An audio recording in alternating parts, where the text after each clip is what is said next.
Cet accident aurait pu être bien pire. Cette voiture de livraison a percuté un véhicule qui était stationné en bordure de rue. Sur les images, on peut remarquer que la voiture jaune semble dévier de sa voie pour finir sa course dans l'autre automobile. Il a carrément là, changé de track puis il est allé ramasser l'auto qu'il y avait là. Moi, c'est ça, j'ai entendu un gros boom. C'est là qu'on s'est rendu compte que, dans le fond, il avait rentré dans l'auto d'un jeune. Là. En fait, mon voisin, il a eu la présence d'esprit de le filmer parce que c'est pas la première fois que ce type d'individu-là, avec son véhicule jaune qui roule très rapidement dans les quartiers résidentiels.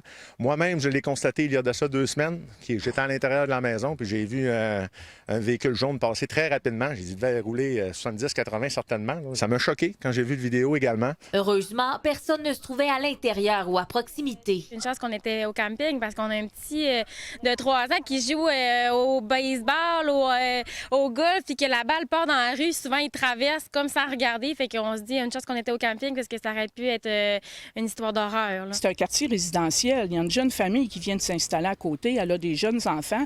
Puis on a tous des enfants qui jouent dans la rue ou près de... Tu sais, ça joue au ballon. Des fois, ça regarde pas tout le temps. Certaines personnes l'auraient déjà interpellé pour lui demander de réduire sa vitesse. Il conduit terriblement vite.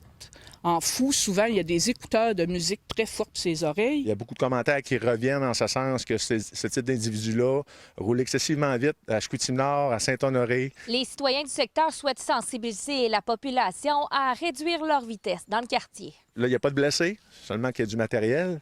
Mais en étant père de famille, moi, je pense qu'au niveau de la sécurité dans les quartiers résidentiels, c'est important. C'est important de rouler modérément. On a fait mettre un stop. Moi, ça fait 22 ans que je suis ici. Puis le stop, ça fait une quinzaine d'années qu'il existe. Je vous dirais qu'en gros 50 pratiquement une personne sur 2 ne fait pas son stop de façon correctement. Les résidents du secteur mentionnent qu'ils ont contacté le service de police de Saguenay et comptent effectuer un suivi. Chloé Hudon, TVA Nouvelles, Saguenay.